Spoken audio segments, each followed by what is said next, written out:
With these new Lego Dreamzzz sets, I had a thought.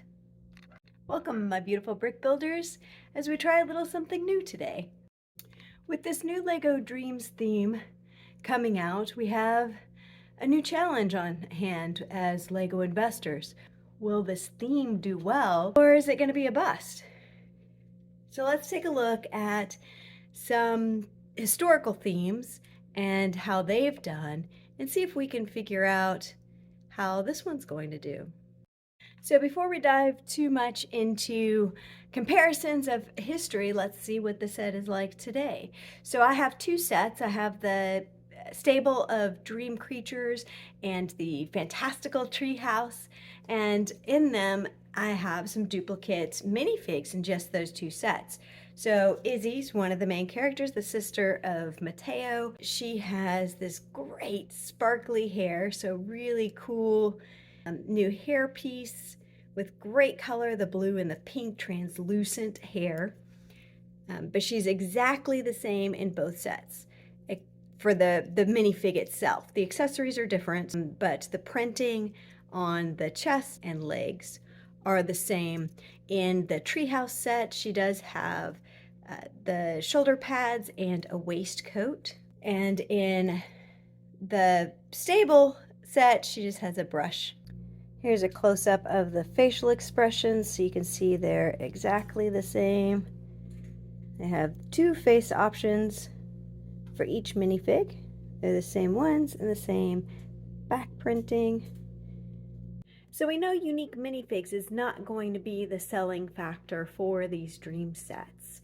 So if unique minifigs was the only thing that ever made Lego sets appreciate, then these wouldn't really be a good investment. But that's not the only thing that does it. We know that box art can have an impact.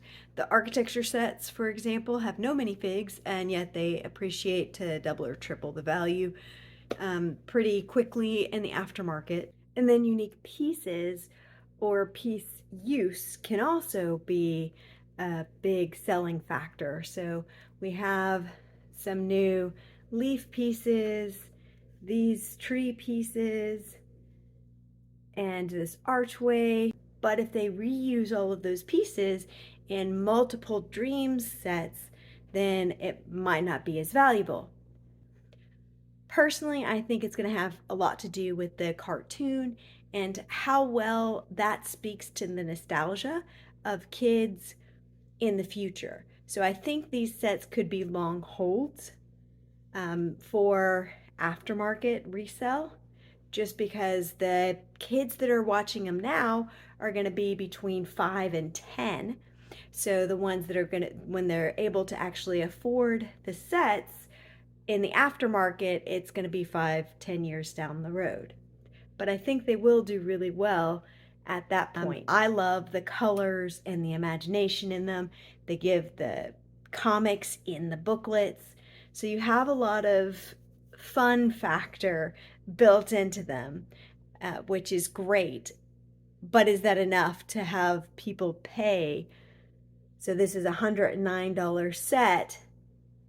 Is it going to get to $250 on the factor of great colors, playability, and part usage? Or is that all going to be replicated in other sets where people can get the same features or the same experience from a cheaper set or a new set down the line?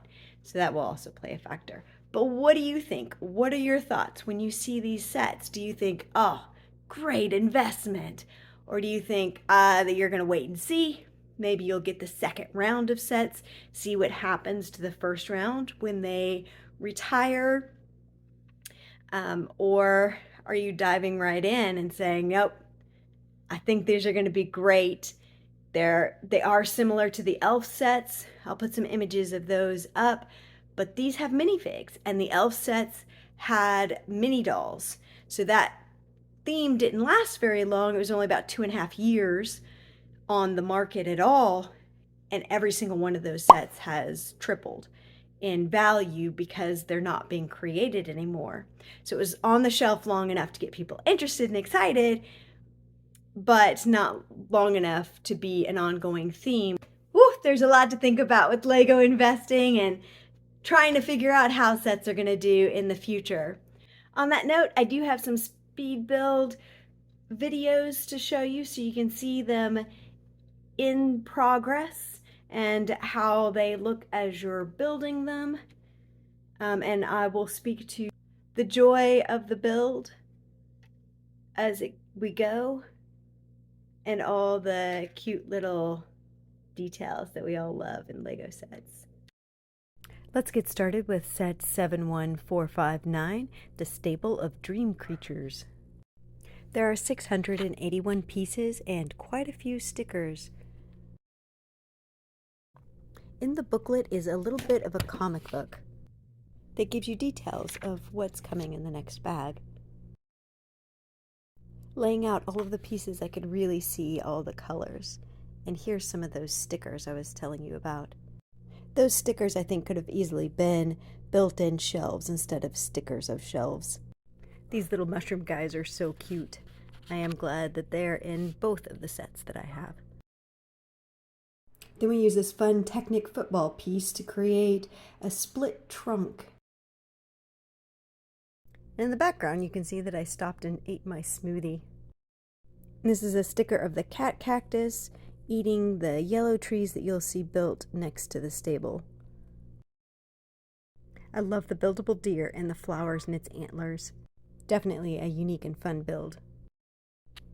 Now let's take a look at set 71461, the Fantastical Treehouse. The booklet is pretty large and there are 19 stickers in this set, with 18 optional stickers as well. It is a treehouse, so it started with the roots, and I was excited to start building up the trunk. But there's also so much going on, there's not much trunk to really build. There are 4 floors on the back side. You can see the tiled floor for the first floor, and that's a kitchen. Then I slowed down the video a little bit so you can see all of the stickers that go into place. There's different signs, street signs on each floor, and there's posters in each of the rooms. And this sticker that I'm adding to the very bottom is a storefront to sell mushrooms. Alright, now let's move on to the second floor, and that's where the living room is, and this red sofa. My littlest puppy Callista joined us for the third floor, which is a bedroom, for when Izzy gets dog tired. Along with each floor, we're also building the front side, which is all of the arrangeable rooms. So there's platforms for each of those rooms to kind of sit on.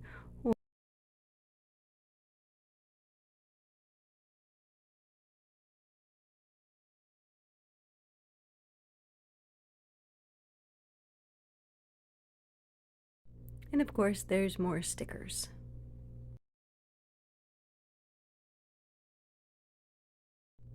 Really did enjoy building these branches and adding the blue leaves. They used some dots to add some extra accents on each of the bigger leaves. And adding some more of those decorative details, as well as this monster mushroom creature thing. And the other side build is this Grim Creeper, and the face is a print, so you don't have to add any stickers for that piece. In the show, the Grim Keeper captures the kids and keeps them in that cage in its belly, but this side build is not large enough to hold any of the minifigs.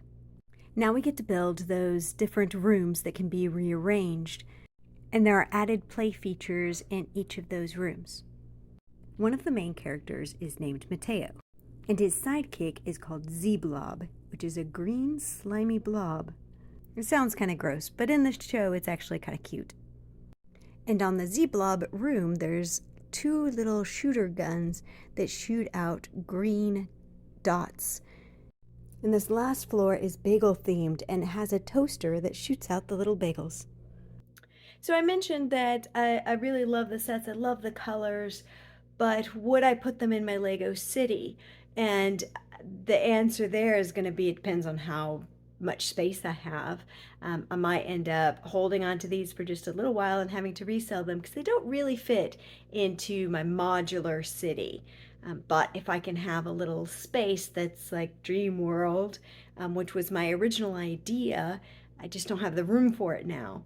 So is the standard adult collector building a city going to be interested in these? Or would they be better as display sets? Anyway, would they be fun to have on your desk and just play with during the day? Can adults use them? I'd love to hear from you guys what you think. If adults would purchase these for their kids once they retire, do you think they'll seek them out or have them for their own collection? Or are these just an exciting thing for right now because they're a new theme? All right, my beautiful brick builders, thank you for coming by. I will see you next time.